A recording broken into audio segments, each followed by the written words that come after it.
இதே இப்ப இந்த சித்தியையோ சுரேஷையோ கேட்கல, காது குத்தி நான் தூக்கிட்டு போயிருக்கலாம், ஏன் வேணாம் நீங்கன்னு கேட்டேன். இந்த நாய் அப்படியே போயிட்டு வர மாமா அப்படி குடுக்குது. இதுதான் ரொம்ப நம்மளை பார்த்தாதான் இது ரொம்ப குடுக்குது மாமா அத்தை அப்படின்னு ஆக்டிங்.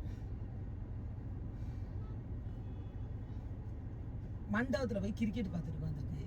எல்லாம் கேவலம், இதான் நல்லா சொகுசா வளர்க்குறீங்க அப்படிங்கிறான். இவன் வேற வெறுப்படைய வைக்கிறான் நம்மளை காத்து. எல்லாம் நீங்களாம் கஷ்டப்படுங்க, அவனை நல்லா சந்தோஷமா வச்சுக்கிட்டே இருங்க அப்படின்னு. அததான் நானும் கேட்கிறேன். எனக்கு புரியவே மாட்டேங்குது. ஒருத்தன் என்னன்னா தூங்குவான், இன்னொருத்தன் வந்து மாதேஷ் அதுக்கு அது என்ன நினைச்சிட்டு இருக்குன்னு புரியல. அதுக்கு ஈக்குவல் நான் நினைச்சிட்டு இருக்கா. நான் இவ்வளவு நேரம் வேலை பார்த்தேன், அவனை இவ்வளவு நேரம் வேலை வாங்குங்க ஒரு கமாண்டிங்கா பேசும்போது நான் ஏன் பண்ணக்கூடாதுன்னு சொல்லுங்க நீங்க. அப்ப நான் ரொம்ப மோசமா பேச ஆரம்பிச்சேன். அவன் அன்னைக்கு கண்ணு காட்டுறான் அவங்க அப்பாட்ட, இவ்வளவு நேரம் நான் பண்ணிட்டேன், அவனை பண்ண சொல்லுங்கன்றான். அவங்க அப்பா மனசாட்சி இல்லாம கூப்பிட்டு நீ எடுப்பா அப்படின்றாரு. மத்த எந்த வேலையும் பார்க்காம உட்காந்துக்கிறானுங்க. சொல்ல தோணுது.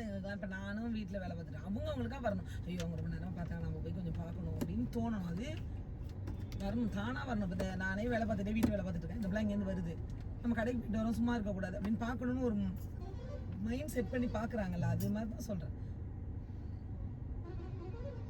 நேற்று நான் ஏன்டா அடிச்சுட்டு கிடக்குறேன் இந்த ஜாமான அப்படியுமே அப்படியே நாசுக்கா சொல்றாங்க. ஒரு காரில் முன்னாடி ஒரு வாட்டி இந்த ப்ராப்ளம் வந்துச்சு, காரில் என்ன கூட்டிட்டு போகல, எல்லாரும் காரை என்னை விட்டுட்டு காரில் எல்லாரும் வந்துட்டாங்க. இது ஒரு நிச்சயதார்த்தத்துக்கு என்ன அப்போ அவங்க காரில் எல்லாரும் குடும்பமா ஏறிக்கிட்டு தானே முடியாது, எல்லாரையும் அழைச்சிட்டு தானே வந்தாங்க.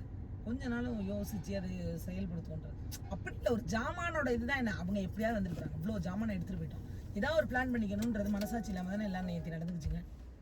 நான் போட்டு அமுக்குறான் தானே இந்த பிளான் இப்படி வந்திருக்குல்லன்னு என்ன ஆகும்? எப்பா நீங்க வந்து என்ன மட்டும் தான் ஊருக்கு யோசின்றீங்க, அவன்லாம் அவன் பொருளுக்கு தான் யோசிக்கிறான். அழகா சூப்பரா. ஆமா அப்பயுமே இந்த காசு போனா மனம் அதை சித்தப்பாங்க சொல்லிட்டாங்க, வச்சுட்டு போனாலும் நான் எடுத்துட்டு வர மாட்டேன், அவன் வைக்க மாட்டான் அப்படின்னு அவங்க சொல்றாங்க அங்கேருந்து.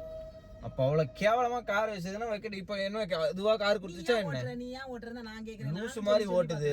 எல்லாம் எடுத்த நான் டம்மு டம்முன்னு பிரேக் அடிக்கு. எனக்கே காண்டா, தூக்கம் வர மாட்டேது. எனக்கு தூக்கம் வந்தா பரவாயில்ல. போதும் நீ வா, அவன் ஓட்டுவான், நீ வா. 100 வாட்டி சொல்லிட்டு வந்துட்டேன். நம்ம வாடு இப்ப நான் உட்காந்துட்டு வரல தூங்கிட்டு.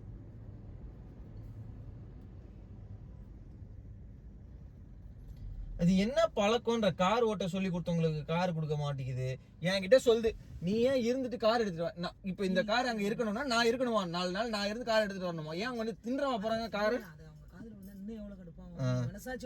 சொல்றேன் இஷ்டத்துக்கு ஊருக்கு போகணும். இந்த விஷயம் வந்து சொன்னோம்னா எந்த ஒரு பேரண்டா இருந்தாலும் மனசு எவ்வளவு வேதனைப்படும்ன்றது அறிவு இல்லை தானே பதிக்கு.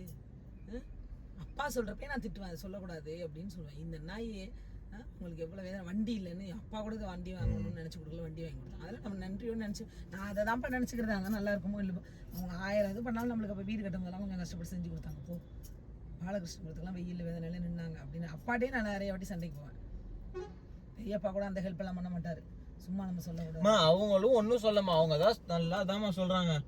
எல்லாம் உட்காந்து அப்படிதான் உள்ள ஏற்றி விட்டுதான்